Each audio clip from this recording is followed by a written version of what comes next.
listening to WQEE 99.1 FM, The Key in Noonan, Georgia, home of Braves Country with Mac Magee and the Armchair Quarterbacks, weekdays, 3 p.m. Eastern to 5 p.m. Eastern, right here on The Key and YouTube.com at Braves Country. It's the best in sports and entertainment, and get locked in and locked down with Rhino Radio Penitentiary, 7 a.m. to 10 a.m. with your host, me, Ryan O'Neill, each and every morning, right here with the best in sports and entertainment, all the way from professional sports to college sports to River Dragons hockey and everything in between, including some of the very best local and national guests. It's the Rhino Radio Penitentiary, 7 a.m. to 10 a.m. Monday through Fridays, right here on 99.1 FM WQEE.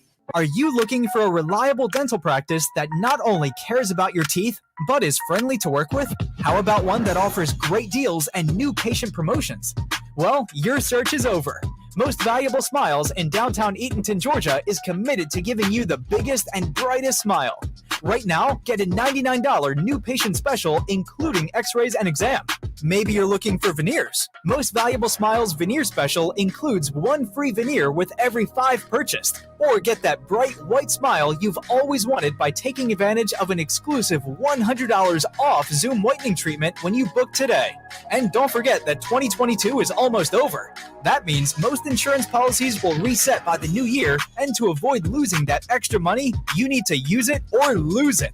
Book an appointment today with Most Valuable Smiles in downtown Eatonton to lock in these exclusive deals. Call 706-623-0318 or visit mostvaluablesmiles.com. Hey, Braves Country. Braves Country HD is bringing you Braves Country Baseball. Braves Country comes to you every Tuesday night and Friday night, and 2 bonus games every week. Hi, I'm Mac Magee, and we'll be bringing you play-by-play, pitch-by-pitch of your Atlanta Braves. It's free to listen. Please like and subscribe. YouTube.com/@Braves Country. Braves Country Baseball, for the fans, by the fans. Here's good news. There's still a need for hundreds of thousands of cybersecurity professionals in the U.S. right now. And My Computer Career is training people to help meet the demand. No IT experience? No problem. Take the free career evaluation today. Start your new life as an IT pro in as little as 4 months. Grants covering up to 53% of the cost are available to those who qualify. It's not rocket science. It's mycomputercareer.edu. Braves Country today. We're talking Southern sports. We go live 3 to 5 weekdays right here on WQEE. Braves Country today. Southern sports talk with the voice of Braves Country baseball, Mac Magee. Joined every day from sports analysts from all over Braves Country, talking college football, the NFL, Major League Baseball, and what's trending in the world of sports. Braves Country today. We go live 3 to 5 weekdays right here on WQEE. Armchair. There's something kind of about a kid that's never played baseball. We have been hoodwinked, bamboozled, and flat out deceived. Why did you get so drunk? You got drunk. I'm just really exhausted. What's in that cup? Rum and Cokes? Do you have any idea how important this is? We're trying to save the pub cup. Really? This is what you're doing? Chief, what do you want to do tonight? Same thing we do every night. Try to take over the world. 106 miles to Chicago. We got a full tank of gas, half a pack of cigarettes. It's dark, and we're wearing sunglasses. Hit it. Armchair. YouTube Live. Radio station. The radio station you can call your own. Do you know what listeners like about our station? I like everything. It's always on my radio.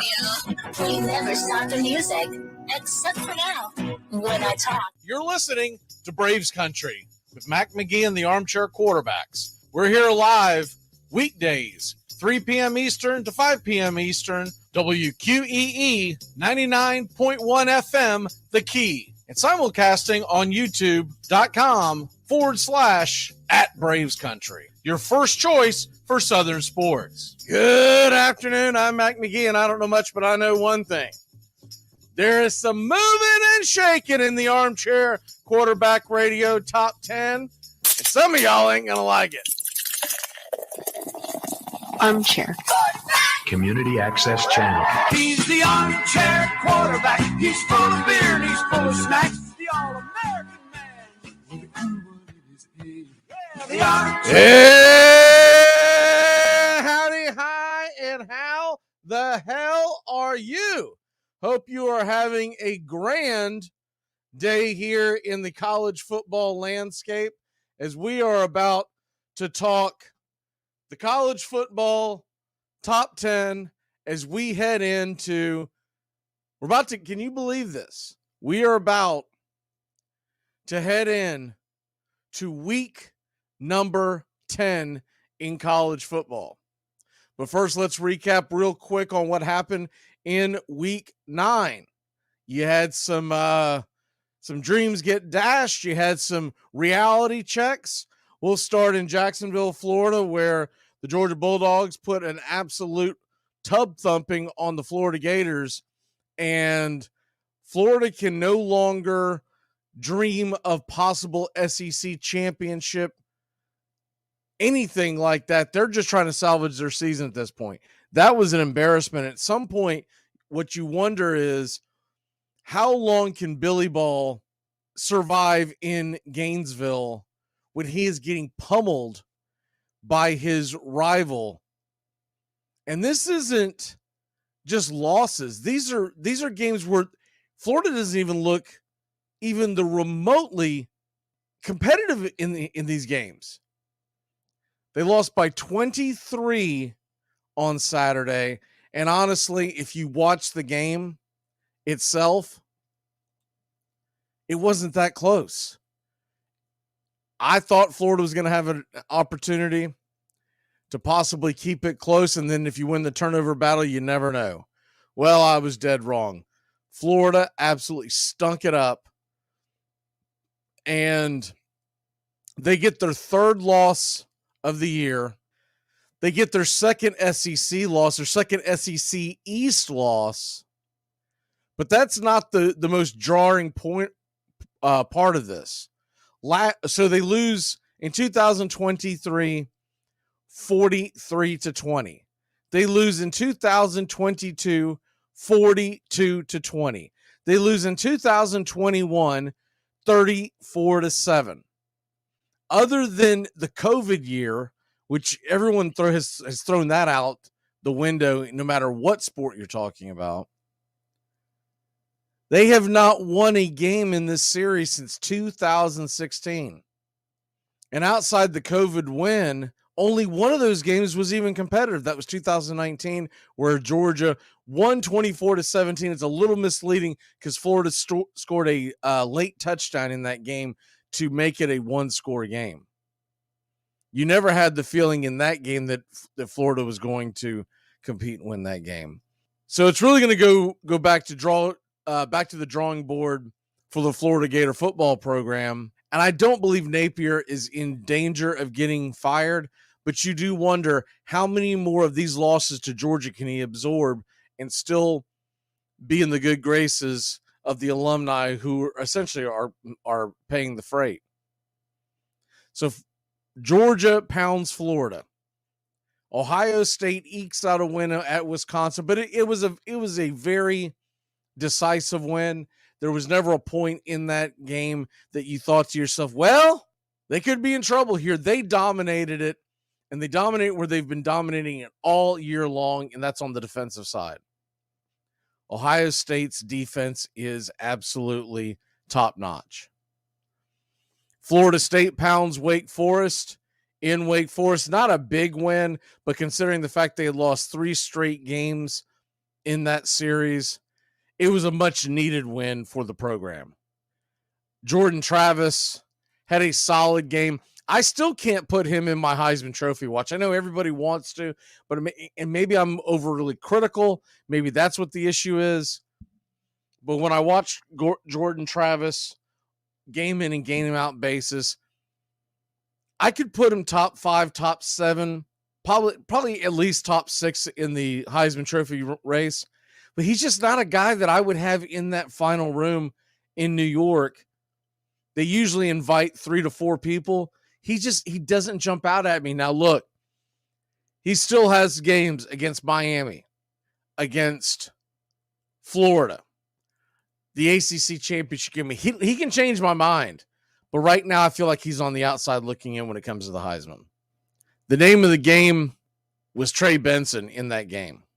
If you're looking for someone who really jumped out off the page at you, Trey Benson had 55 yards rushing in that game, but more impressively, 100 yards receiving. 80 of those yards came off of a screen pass. And that's kind of more to my point of the Jordan Travis numbers. He throws for 359 yards. Okay, that's all fine and dandy. But what 80 of it comes off of a 2-yard screen pass takes to the house. There were some great catches by Keon Coleman. He continues to impress. And Florida State does what they're supposed to do and win handily at Wake Forest. Washington, number 5 in the country coming in to Saturday's action. They struggle again against a bad opponent. Stanford took them to the wire. 42-33. But they need 2 touchdowns in the fourth quarter to put that game away finally. I know Washington had the big win against Oregon, and everybody's going to keep leaning on that. But remember, that was a home game, and they have played poorly ever since. Washington they're not slipping out of my top 5. They're one of 5 undefeated teams in the country that are in the conversation. Air Force is still undefeated, but we all know that Air Force does not play the type of schedule that the other guys do. So Washington will stay in the top 5, in the Armchair top 5, but it's got a huge asterisk on it. I don't know if they're as good as on a neutral field, and we'll find out. We will find out if they are as good as some of these other teams. Mainly the team that they beat. I don't know if they meet in the Pac-12 championship if Oregon does not beat Washington decisively. The Oklahoma Sooners were number 6 in the country. They're gone. They go on the road. Look, past few weeks, they've looked very shaky, and they go into Kansas. And Kansas is a solid football team. Let's not get it twisted and act like Oklahoma just lost to a nobody. But they once again struggled, and they fell down early. They came roaring back. They actually had a 4-point lead at the half and scored 12 points in the second half. Dylan Gabriel, pedestrian at best. 171 yards. Really didn't impress at all. And Kansas goes in and shocks Oklahoma. For all intents and purposes, may have knocked them out of the title hunt. They'll have an opportunity to get back in if they get to the Big 12 championship and beat Texas for a second time. But they may be looking for help to get there. Oklahoma really needed to be undefeated going into that decision-making.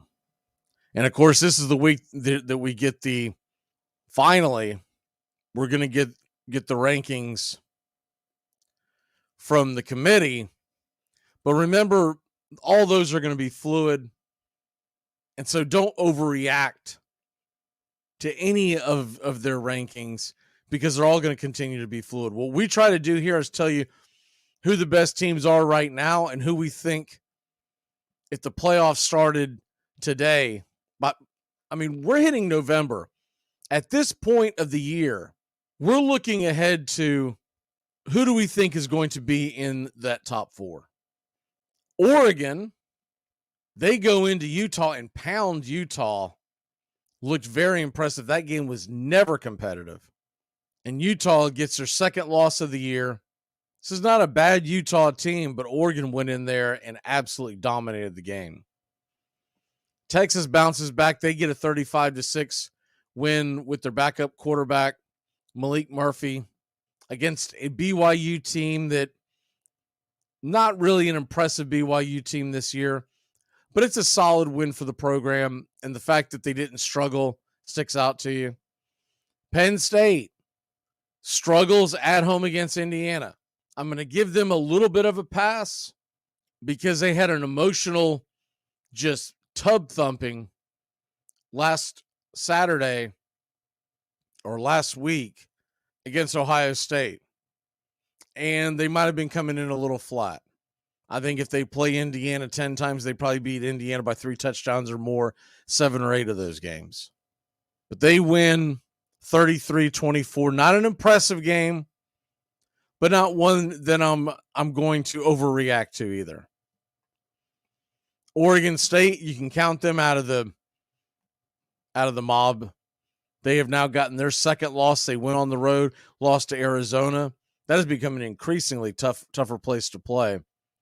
And Arizona wins 27-24. That knocks out Oregon State for their chances on the national scale, but they still have an outside path to get in to the Pac-12 championship. Ole Miss blows out Vanderbilt. They did it methodically. They didn't score a whole lot in the second half, but honestly, they were on cruise control. They're up 26-0 at the half, and they win the game 33-7.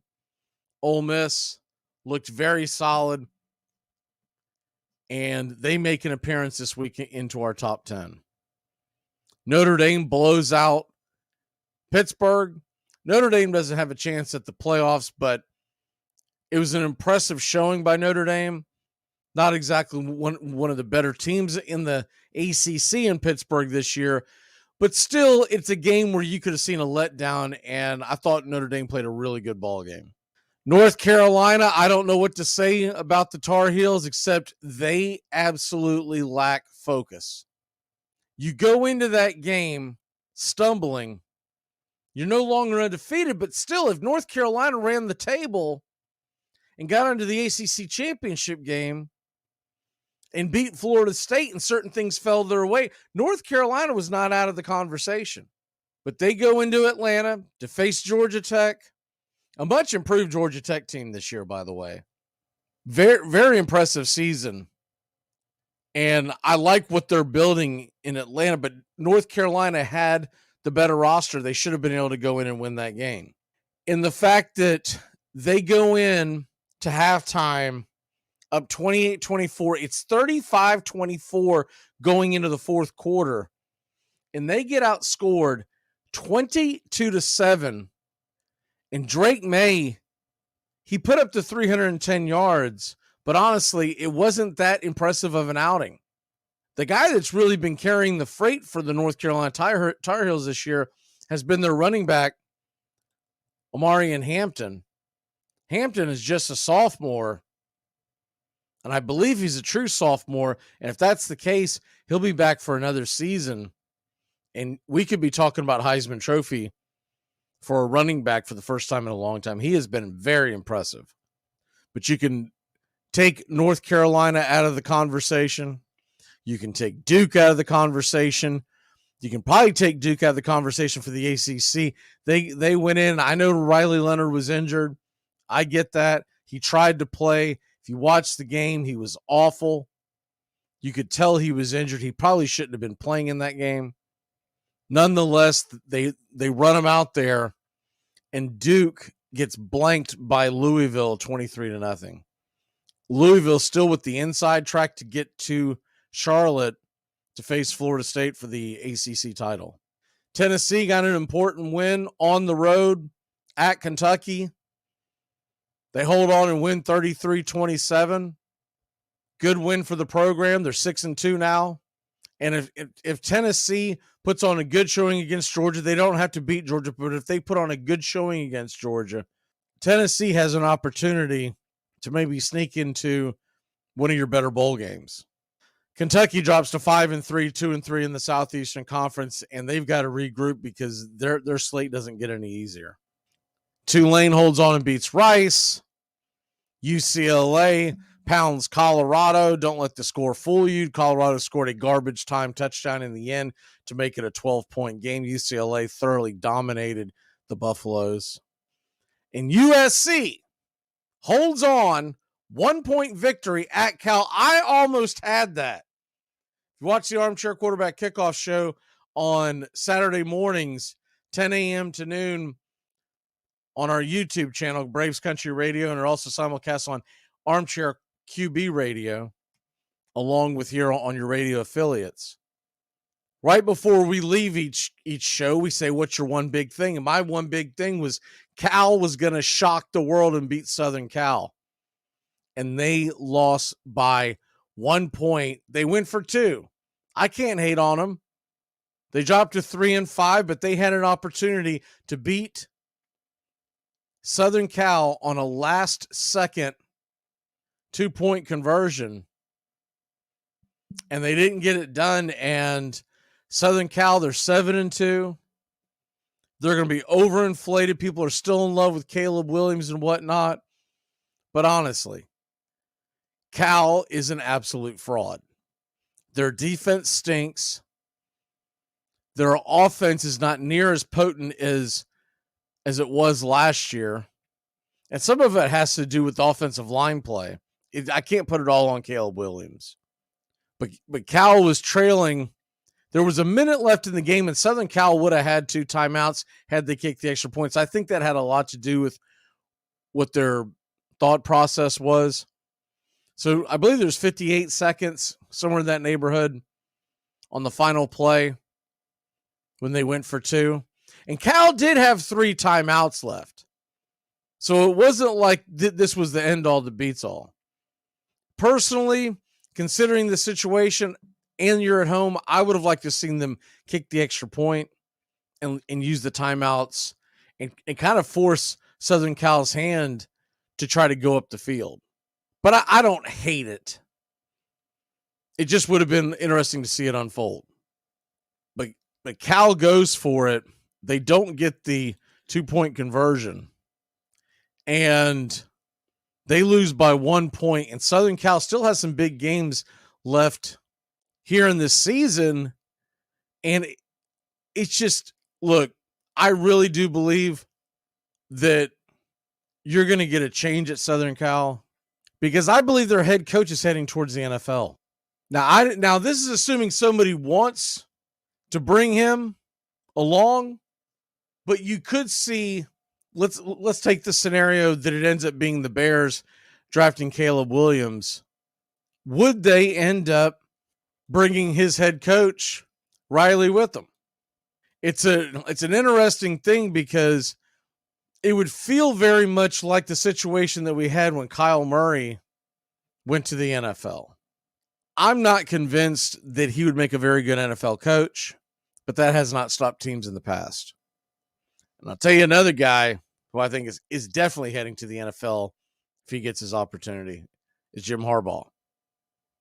Jim Harbaugh and the allegations of the cheating scandal at Michigan with the videotaping of the opponent's signs and all that. It is mounting, and he's going to try to get the hell out of there. We will talk more about that here in a second. Let's take a quick break. When we come back, we're going to give you the Armchair Top 10, and we're going to address those allegations. Is it a big deal, or is it much to do about nothing? Michigan in deep, deep water with the NCAA. We'll be back in a flash. It's the best in sports and entertainment, and get locked in and locked down with Rhino Radio Penitentiary, 7 a.m. to 10 a.m. with your host, me, Ryan O'Neill, each and every morning, right here with the best in sports and entertainment, all the way from professional sports to college sports to River Dragons hockey and everything in between, including some of the very best local and national guests. It's the Rhino Radio Penitentiary, 7 a.m. to 10 a.m. Monday through Friday, right here on 99.1 FM WQEE. Well, the season's finally here. The Armchair Quarterbacks are back. Saturdays, 10 a.m., you'll be tailgating with the Armchair Quarterbacks. Mac Magee, Joey and Tones, and the rest of the Armchair Quarterbacks live, 10 a.m. Saturdays this fall. Talking college football, SEC, ACC, Big Ten, the NFL, fantasy football advice, and our picks against the spread. Right here on Braves Country HD, 99.1 FM, WQEE. Yeah, the Armchair Quarterback. Are you looking for a reliable dental practice that not only cares about your teeth, but is friendly to work with? How about one that offers great deals and new patient promotions? Well, your search is over. Most Valuable Smiles in downtown Eatonton, Georgia is committed to giving you the biggest and brightest smile. Right now, get a $99 new patient special, including x-rays and exam. Maybe you're looking for veneers. Most Valuable Smiles Veneer Special includes 1 free veneer with every 5 purchased. Or get that bright white smile you've always wanted by taking advantage of an exclusive $100 off Zoom whitening treatment when you book today. And don't forget that 2022 is almost over. That means most insurance policies will reset by the new year, and to avoid losing that extra money, you need to use it or lose it. Book an appointment today with Most Valuable Smiles in downtown Eatonton to lock in these exclusive deals. Call 706-623-0318 or visit mostvaluablesmiles.com. Hey folks, this is Mark White with The Mark White Show, and you can tune into The Mark White Show every Saturday from 11 a.m. to 12 p.m. right here on Rock 99 WQEE The Key, the home of Southern sports and talk. Don't you understand? This pool is our bootstraps, and it's lifting us up into the middle class, dude. Well, just accept the fact that you're white trash, all right? Take a look at yourself. You can't do backflips. You don't know karate. You're white trash. Your beer is good and cold, and I believe I'll have some more. I might do the alligator right down on the floor. I know I'll pay tomorrow, and it's more than just a hump. But like they say on TV, you only go around once. Welcome back.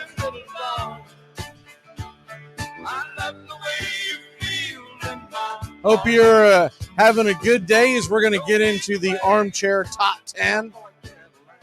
And look, just to put a light on this Michigan scandal.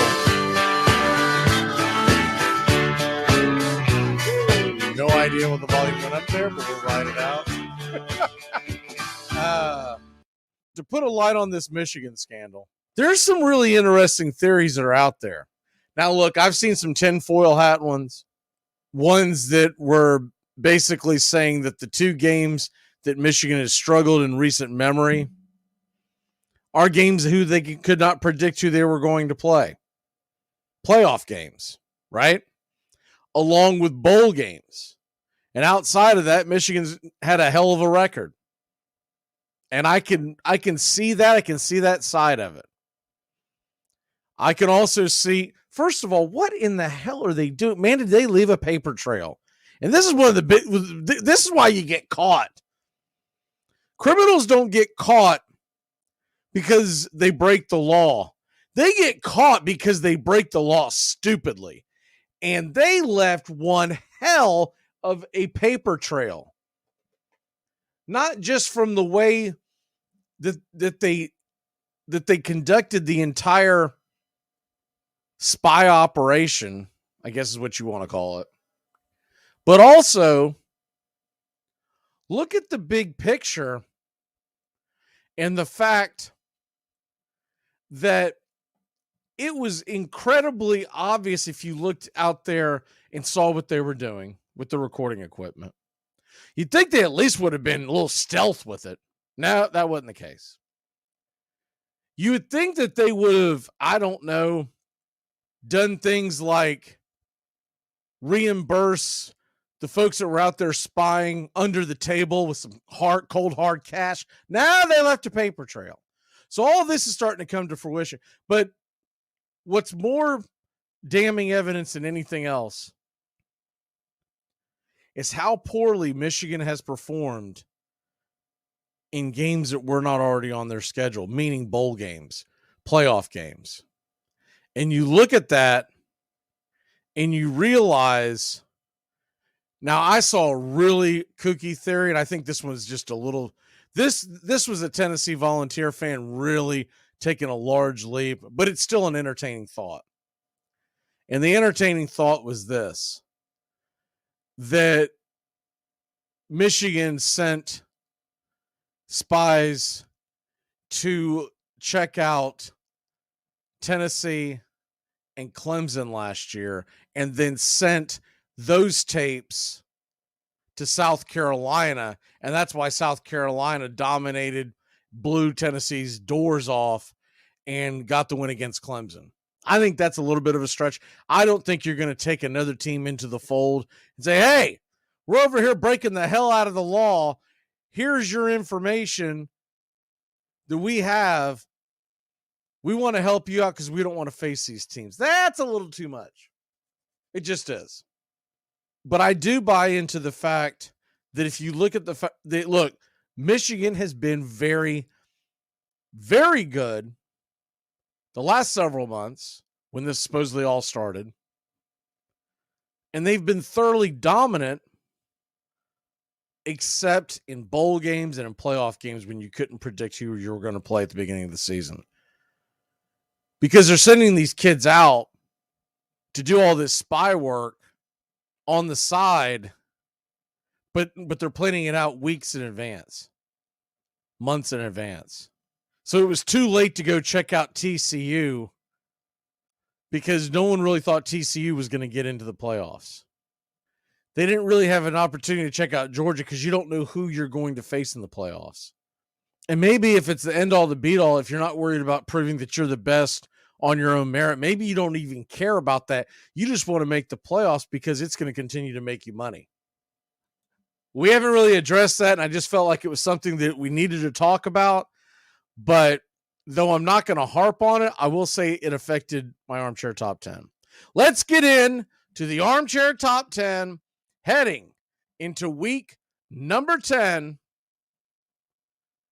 Games will be this Saturday. Can you believe it's already Saturday, November 4th? What the hell? All right, let's get it. Number 10 team in the land. A lot of folks are going to be put off by this. Now, I do have the AP top 25 right next to me, so I can compare them. I took the AP's number 14 team and put them at number 10, the Missouri Tigers. They are 7-1. The Missouri Tigers have proven all year long to be one hell of a football team. And I don't think they're getting enough credit for being as good as they are. The Missouri Tigers are going to have an opportunity to prove if they belong in the top 10 or if it was fool's gold, and we're going to find out immediately because this Saturday they go to Athens to face the Georgia Bulldogs in between the hedges. They're a 16-point underdog, rightfully so. It's a 3:30 kickoff, by the way. It's the CBS afternoon game of the week. Why do you ask? Because LSU and Alabama are the night game. So it's a fun weekend for college football. But I got the Missouri Tigers as my number 10 team, and it's not particularly close. I think that they deserve to be there. I think Missouri has shown they're 7-1. They're going to be coming off that look. They blew out South Carolina, which I know is not impressive, but they blew out Kentucky at Kentucky. Their only loss was to LSU in a shootout. They have not played a dominating schedule yet, but that's okay because this weekend we'll find out. The rubber's going to meet the road with Missouri in the month of November. They play at Georgia on Saturday. Next week, they're at home against Tennessee. Then they're at home against Florida, and they finish it at Arkansas.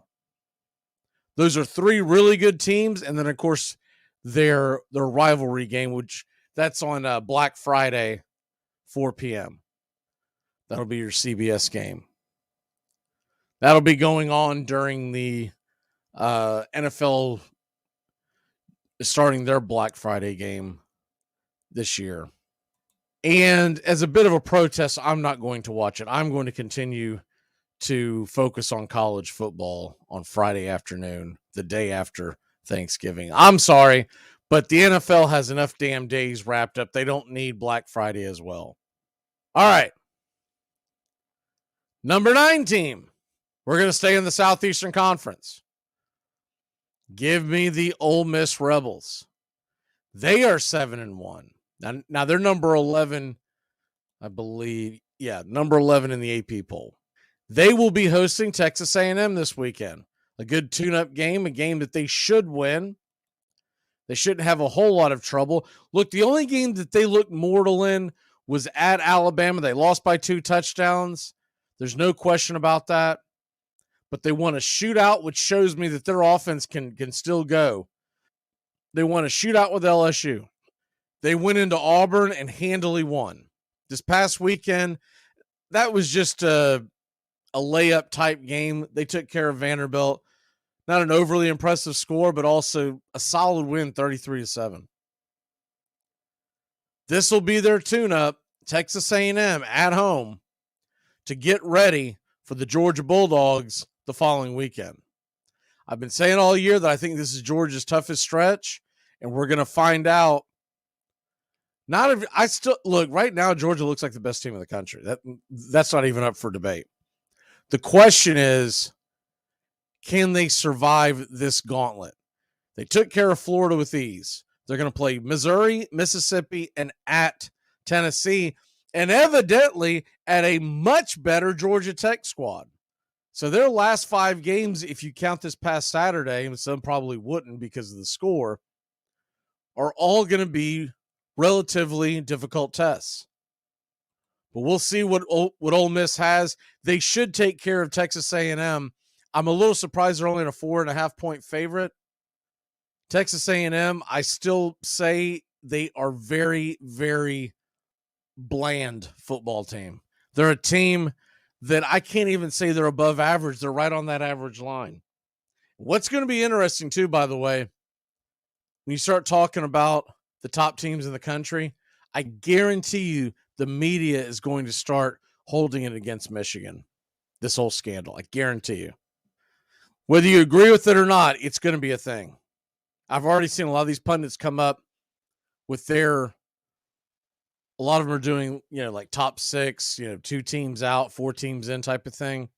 And last week, if you would have had this, Michigan would have been 1, possibly 2. I saw a few Sunday night where one of them had them as 5, one of them had it as 4. It's going to be an issue for the Michigan Wolverines.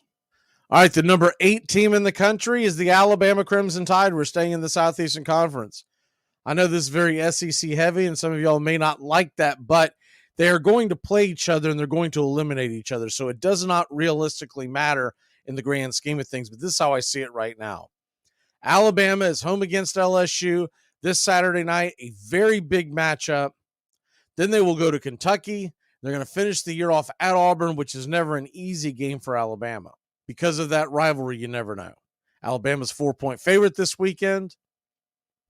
They should be the better team, but if LSU sneaks up and grabs Alabama, just beware, because you're going to be talking about a team that could be sneaking into the back end of the playoffs, whether it's warranted or not. My number 7 team, by the way, Alabama is number 8 in the AP poll, so we're spot on with that. My number 17 is the number 7 AP ranked Texas Longhorns. I think they're appropriately ranked. And it gets easier later in the year like this because so many teams have been separated by their schedule, by their record, et cetera, et cetera. Texas Longhorns took care of BYU this week. I felt like they were the better team top to bottom against Oklahoma. I just felt Oklahoma played a better second half than they did. Texas will probably have a chance to right that ship. I think that's who they want to play in the Big 12 championship game because you want the opportunity in front of the voters to say, see, we're better than them. But the Texas Longhorns are getting themselves quite a test this weekend. They're at home against a very good Kansas State team ranked 25th in the country. Then they go to TCU, which is a layup. Iowa State, layup. Texas Tech at home. That's a little tricky because it is a rivalry game, in-state rival, but they should win out if they get past Kansas State this weekend. All right, we look past that. The number 6 team in the country, the Oregon Ducks. Quack, quack. And the Ducks. Let me tell you something. If you have not been paying attention to the Oregon Ducks, you are absolutely missing out on damn good football. The Oregon Ducks have been dominant. The Oregon Ducks have been impressive. Their one loss was a nail biter on the road where they missed a field goal at the end of the game to undefeated Washington. They're going to be at home this week against Cal. We're going to be able to see how they match up against Cal. Cal almost pulled off the upset. Oregon's a 23.5-point favorite this weekend, and that may not be enough. Oregon's an impressive football team. Then Oregon will finish their season off against Southern Cal, an Arizona State team that almost shocked Washington, and Oregon State. So they've got a pretty good test. They're not just going to waltz into the Pac-12 championship. They still got some work to do. But right now, they control their destiny. And if they win out, they will be there. The next one, number 5 in the land. We are going to take a step away, take a quick break, and we're going to give you our top 5, which means somebody's left out. We're also going to give you the full baker's dozen of the Armchair Top 10. We're going to give you the 3 teams that were on the outside looking in that almost got in, and they have a real chance. All 3 of the teams that did not make the top 10 have a real chance of sneaking into the playoffs. Let's go ahead and take that break. When we come back, we will finish off the Armchair Top 10 here on Braves Country Radio, 99.1 FM, WQEE, Newton, Georgia. Well, the season's finally here. The Armchair Quarterbacks are back. Saturdays, 10 a.m., you'll be tailgating with the Armchair Quarterbacks. Mac Magee, Joey and Tones, and the rest of the Armchair Quarterbacks live, 10 a.m., Saturdays this fall. Talking college football, SEC, ACC, Big Ten, the NFL, fantasy football advice, and our picks against the spread. Right here on Braves Country HD, 99.1 FM, WQEE. Yeah, the Armchair Quarterback. Are you looking for a reliable dental practice that not only cares about your teeth? I have a first name. It just says McLovin. What name? In the land, Penn State, Nittany Lions. Michigan in a couple of weeks. And boy, oh, howdy, is the whole world not pulling for Penn State now, right? And number 11 is the LSU Tigers. They take on number 8 Alabama. And we are looking forward to that game. That, to me, is arguably the game of the weekend. LSU, Alabama, Saturday night, 7:45 kickoff. All right. So who are the 5 through 1? Well, you probably know the teams. What you're wondering about more than anything else is where do we have them ranked? So who's the team sitting on the outside looking in? I kept Michigan in the top 4. I know a lot of people have taken them out because of this cheating scandal, and I understand why, and I can't even argue against it. But what I'm going to tell you is this. Washington just has not been impressive enough for me to put them anywhere above Michigan. Not until you tell me that Michigan's ineligible. So I put the Washington Huskies at number 4 in the country. Number 5 in the country. Washington Huskies, number 5 in the country. Number 4 in the country is where I put the Michigan Wolverines. They have been the most dominant team. They were ranked number 1 on my list last week. But at that time, there was not this much information on the cheating scandal. And I can't in good conscience give it to a team that appears, and this has got nothing to do with the kids. I don't think the kids are involved in this. I think this is strictly behind the scenes stuff, but you have a decided advantage if you know what calls are coming. In the world of football, if I know it's a pass or I know it's a run, and if I specifically know what type of pass or run are coming, I've got a huge advantage. So I have to put Washington 5, and then the Michigan Wolverines are sitting at 4. And there's not a lot that could change my mind on that. If Michigan wins out, unless they are taken out by the NCAA, and I've never seen them move that quickly, so I don't think it's going to happen. This one's moving a little faster, but I don't think it's going to happen. I will say this to the NCAA.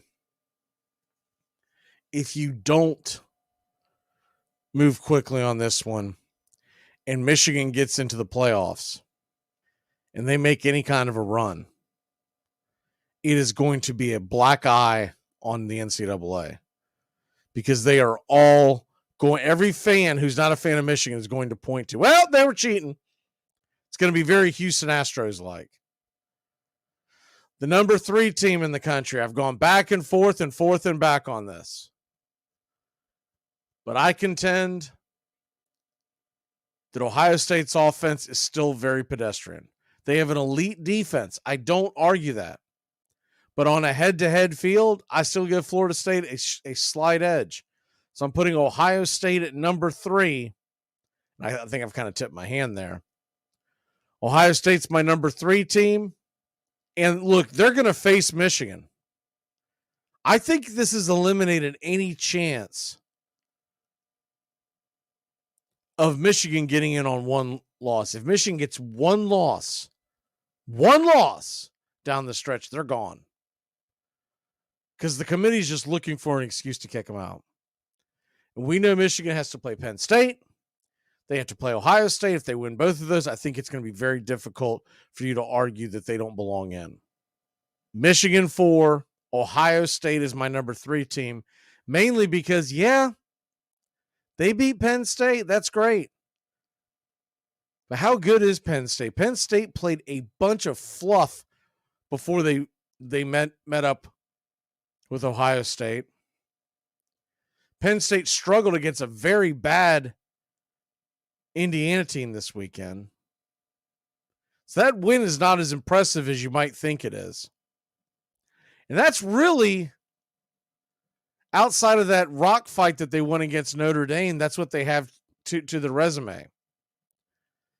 Now, the Florida State win at Clemson doesn't look as impressive, but it's still a big road game, a big road win against a team that has been consistently dominant. And I'm going to make the argument that loss to Florida State really was the gut punch that has made this team unravel. Clemson played pretty damn good football that Saturday. And I have not seen them play anything close to that since. And I think Dabo Swinney has lost that locker room. And I think you'd be hard-pressed to say that he hasn't. But FSU's got that win. They've got the dominant win against LSU. And then they really dominated Duke in the second half. And Duke had a healthy Riley Leonard until late in that game. Now, look, they still got a lot of tests left. So if they don't belong there, we're going to find out. They got to play Miami in a few weeks. They got to play the Gators, and then also, and the Gators are on the road. They go to Pittsburgh this week. That doesn't seem like a daunting task, but remember something. Pittsburgh is a tough environment to win on the road. So Florida State should win that game, but they are a much better team at home than they are on the road. Remember, Pittsburgh is the team that clipped Louisville's wings. So you've got Pittsburgh, you've got Miami, and you've got Florida, and you've got the ACC title game that right now, it could be a number of teams, but right now, for argument's sake, we'll just say that it's Louisville. Louisville is ranked number 15 in the AP poll. They keep winning, they'll be top 10. If Florida State runs the table, they're going to be in that 2-3 slot. They will be facing probably the Big Ten champion. But I will say this to the committee, as Georgia has restated and put themselves back number 1 in the Armchair poll, and as dominant as they've been the last few weeks, they're going to have to lose before I take them out of there. I will say this to the committee. If you do put Michigan in the playoffs, I think it would only be fitting to put them up against Georgia and let Georgia beat the brakes off of them. Because if there's a team out there that could absolutely dismantle Michigan for what most people think is a huge fraud, it is the Georgia Bulldogs. The last thing you want to do is put Michigan in that 2-3 slot. Somehow they win whoever they faced. And then you've got Michigan in the national title game, and that is not what college football wants. So the answer isn't to avoid it. The answer is to put Michigan up against Georgia and let them be gone. No matter where Georgia falls. Let's say Georgia loses a game. Let's say Ohio State goes undefeated. Georgia loses a game, or better yet, Georgia loses a game and Michigan goes undefeated. And you have to put Michigan in because there have been no sanctions coming down, et cetera, et cetera. I would be willing at that point to say, all right, they're the defending national champions, and Michigan's going to be your 1 seed, it looks like. Let's go ahead and put Georgia at the 4 seed. Let's force this matchup, and then we'll see once and for all if Michigan's for real or if it's been smoke and mirrors with the cheating scandals. But there you have the Armchair top 10. Georgia number 1.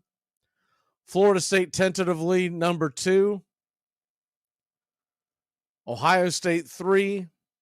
Michigan 4. Washington 5. And then you got the 1-loss teams. Oregon, Texas, Bama, Ole Miss, Missouri.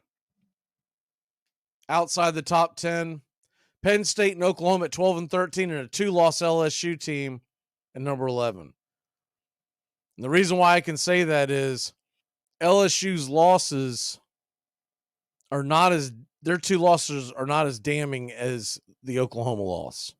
And Penn State's offense looked absolutely atrocious in that game. And I believe on a neutral field, LSU takes out Penn State. LSU takes out Oklahoma. That doesn't necessarily mean that I'm saying if it came down to a playoff push, am I putting a 2-loss LSU team in over a 1-loss, we'll say Penn State team? It's not necessarily the case, but I'm saying right now, today, this is who I'm going with. All right, we're going to go ahead and take a quick break. We come back, Braves country today. Oh, there's a lot to talk about, including game number 3 of the World Series. Braves free agent moves, trade possibilities, all of that. We'll be back in a flash. Are you looking for a reliable dental practice that not only cares about your teeth, but is friendly to work with? How about one that offers great deals and new patient promotions? Well, your search is over. Most Valuable Smiles in downtown Eatonton, Georgia is committed to giving you the biggest and brightest smile. Right now, get a $99 new patient special, including x-rays and exam. Maybe you're looking for veneers. Most Valuable Smiles veneer special includes 1 free veneer with every 5 purchased. Or get that bright white smile you've always wanted by taking advantage of an exclusive $100 off Zoom whitening treatment when you book today. And don't forget that 2022 is almost over. That means most insurance policies will reset by the new year, and to avoid losing that extra money, you need to use it or lose it. Book an appointment today with Most Valuable Smiles in downtown Eatonton to lock in these exclusive deals. Call 706-623-0318 or visit mostvaluablesmiles.com. Hey, Braves Country. Braves Country HD is bringing you Braves Country Baseball. Braves Country comes to you every Tuesday night and Friday night, and 2 bonus games every week. Hi, I'm Mac Magee, and we'll be bringing you play-by-play, pitch-by-pitch of your Atlanta Braves. It's free to listen. Please like and subscribe. YouTube.com/@Braves Country. Braves Country Baseball, for the fans, by the fans. Here's good news. There's still a need for hundreds of thousands of cybersecurity professionals in the U.S. right now. And My Computer Career is training people to help meet the demand. No IT experience? No problem. Take the free career evaluation today. Start your new life as an IT pro in as little as 4 months. Grants covering up to 53% of the cost are available to those who qualify. It's not rocket science. It's mycomputercareer.edu. Enjoy sun-drenched days, epic stays, and plenty of room to roam in Greater Fort Lauderdale. Our hotels, attractions, and restaurants have taken the Visit Lauderdale's Safe and Clean pledge so you can relax and explore with confidence. When you're ready for that well-deserved staycation, our 23 miles of golden beaches await. Find wide-open spaces to hike, bike, kayak, and paddleboard. Visit your favorite attractions, then dine out in style in dining rooms or al fresco on waterfront patios. Learn more at sunny.org. Braves Country today. We're talking Southern sports. We go live 3 to 5 weekdays right here on WQEE. Braves Country today, Southern sports talk with the voice of Braves Country baseball, Mac Magee. Joined every day from sports analysts from all over Braves Country, talking college football, the NFL, Major League Baseball, and what's trending in the world of sports. Braves Country today. We go live 3 to 5 weekdays right here on WQEE. It all starts with just one thing. When recycling, rinse out jars and cans, and avoid recycling wax paper or paper soiled with food. This will reduce recycling contamination. Find tips and more at onethingus.com. What's your one thing? Hey, sports fans, it's Rod Peterson here, host of The Rod Peterson Show, inviting you to join us daily for 2 hours of Atlanta's funnest sports talk right here on WQEE. I say fun because it is. You've never heard a show like it because we make the listeners a part of the show every day between noon and 2 p.m. Eastern. You'll hear plenty of the best sports talk, including the latest on the Falcons, the Braves, and more. And who knows, you might even hear you. That's The Rod Peterson Show, daily at noon, right here on WQEE 99.1 FM. Despite growing professionalism, the pure game survived in thousands of small towns all across the country. Sam Crawford, who would one day become one of the best outfielders in the game, first played on a traveling town team from Wahoo, Nebraska. I remember when I made my first baseball trip, a bunch of us from around Wahoo made a trip overland in a wagon drawn by a team of horses. I think there were 11 or 12 of us. One of the boys was a cornet player, and when we'd come to a town, he'd whip out that cornet and sound off. People would all come out to see what was going on, and we'd announce that we were the Wahoo team and were ready for the ball game. There's a very peaceful thing. It was created and played in pastures and meadows. There's grass, there's outdoors, there's everything that people thought was American and feel about America. You get in a ballpark, and it's the wonder of walking through that dark tunnel and seeing a huge open space where men play the little boy's game.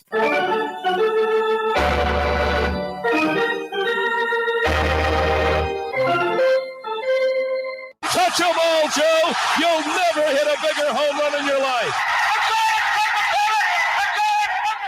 A room in right center. If he hits one there, we can dance in the streets. The 2-1. Swung line drive, let's see it. One run is in. Here comes Reed. He's the throw to the plate. He is! High fly ball into right field. She is gone. Oh, say can you see by the dawn's early light what so proudly we hailed at the twilight's last gleaming, whose what stripes and bright stars through the perilous fight o'er the ramparts we once were so gallantly streaming, and the rocket's red glare was bursting in air. It proved through the night that our flag was still there. Oh, say does that star-spangled banner yet wave o'er the land of the free and the home of the brave? Play ball! Leading off and playing second base, it's Marcus Semien. Semien in the 2023 season had 29 home runs, 100 RBI, 14 stolen bases, batted .276. Corey Seager batting second, playing short, 33 homers, 96 RBI, 2 stolen bases, batting .327. Mitch Garver, the designated hitter, batting third. 19 home runs, 50 RBI, and a .270 average. Evan Carter is in left field with 5 home runs, 12 RBI, 3 stolen bases, and a .306 clip.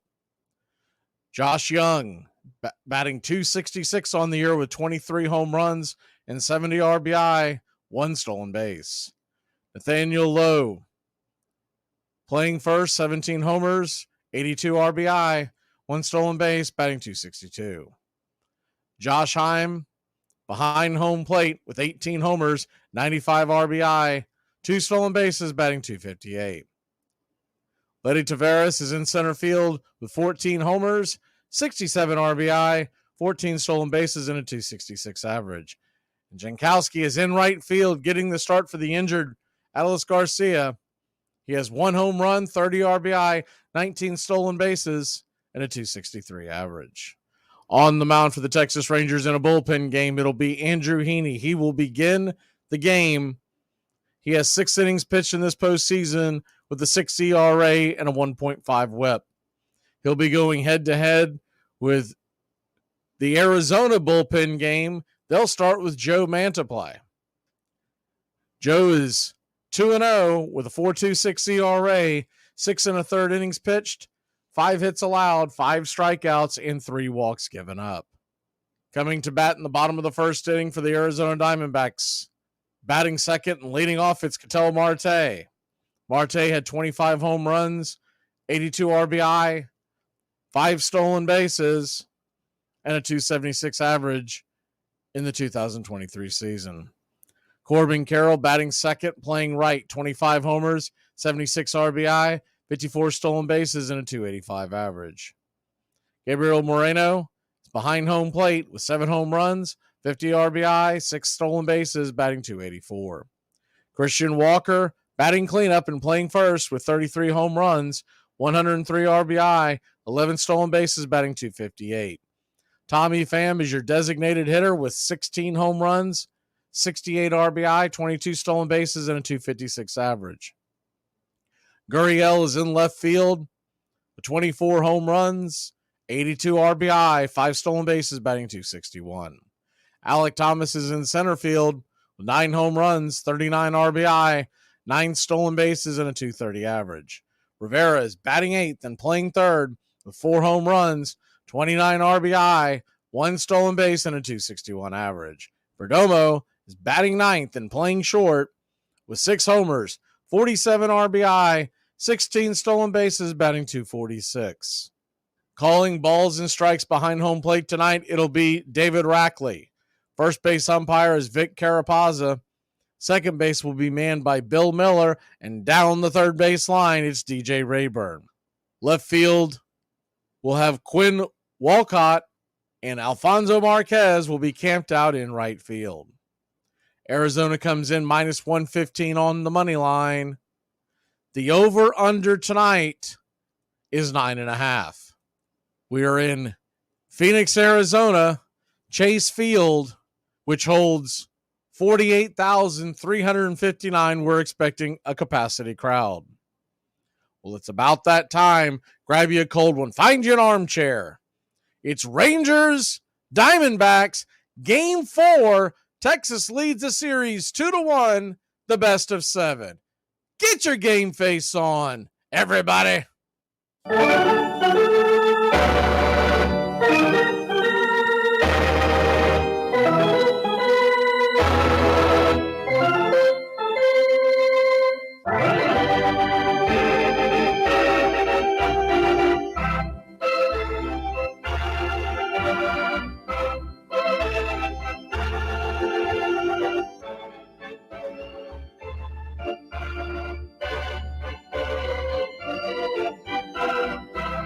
Good evening, everybody. It is 8 o'clock Eastern, and we still have trick-or-treaters. So, with that being said, I'm about to play you what you're going to hear if we have trick-or-treaters come to the door. This is, you will know I have stepped away because you will hear this. What do you want? Trick or treat. Aren't you guys a little old for this? Trick or treat! Beat it, weirdos. I don't do Halloween. You're supposed to give us candy. I got your candy right here. Trick or treat! Trick or treat! You're supposed to give us something. Trick or treat! Take 2. Take 3. Take 4. That's enough. Happy Halloween! The stalls fill the shelves with candy for all the kids to see. Haunting decorations start appearing frequently. Yards turn to cemeteries and ghosts fly through the trees. Dead falling leaves are blowing in the breeze. When dreams become nightmares and laughter turns to screams, there's only one thing it could possibly mean. It's Halloween.